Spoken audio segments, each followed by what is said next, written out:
नमस्कार friends, welcome back to our channel. मासी जाइए आ गोटे नुआ वीडियो नहीं आशा करुच्छे आपण मैंने समस्ते भलरे अच्छा।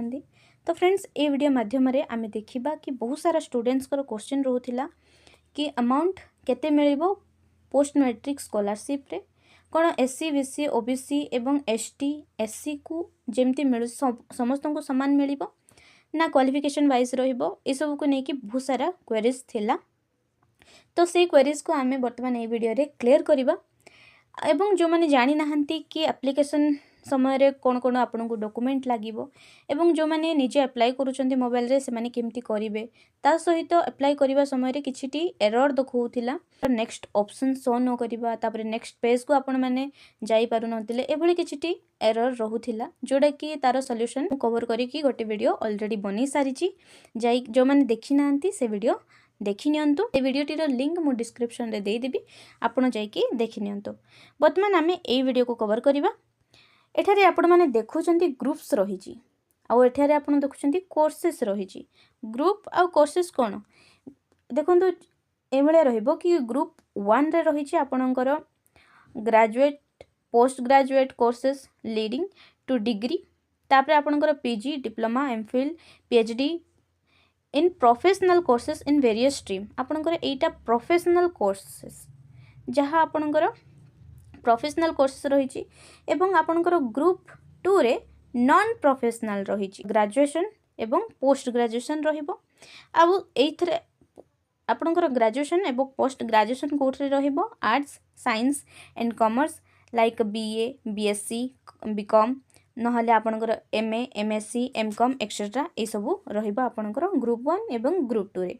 तापर आपणकर ग्रुप 3 रे रहिची वोकेशनल स्ट्रीम एवं आईटीआई कोर्सेस, तापर आपणकर 3 वर्षर डिप्लोमा कोर्स, तापर रहिची पॉलिटेक्निक्स। तापर आपणकर ग्रुप 4 रे कोन रहिबो ग्रुप 4 रे आपणकर रहिबो सीनियर सेकेंडरी जोटे आपणकर क्लास 11th एवं 12th को नै रहिची। तो वर्तमान आमे अमाउंट देखिबा कोन रहिची।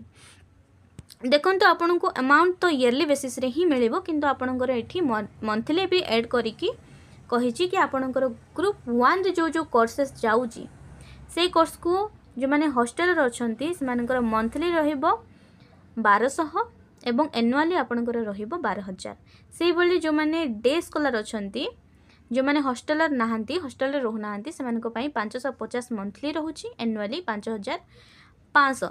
सेही बोली भाबरे ग्रुप 2 रे आपण माने देखि पारुथिबे आपनकर हॉस्टलर माने 820 एटा मंथली रहिबो 8200 एटा आपनकर एनुअली रहिबो। डे स्कॉलर को पई 530 टंका आपनकर मंथली हिसाब रे एवं एनुअली आपनकर 5300 हिसाब रे। सेही बोली ग्रुप 3 रे जदि जिबा ग्रुप 3 रो कोर्स आपण माने जानि सारचंती। तापरे आपनकर जो माने हॉस्टलर अछंती से मानको पई देखंतु रहिची मंथली 570 एवं एनुअली 5700। से बेला जदि देखिबा डे स्कॉलर को पई मंथली 300 एवं तापरे एनुअली आपनकर रहिबो 3000।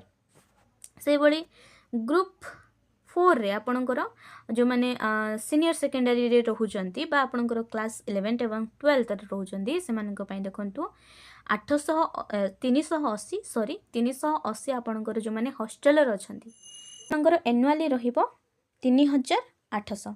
से बळी भाबरे जो माने हॉस्टल रे रहु नांती से मानको पई 230 रहिची मंथली एवं एनुअली आपनकर 2300।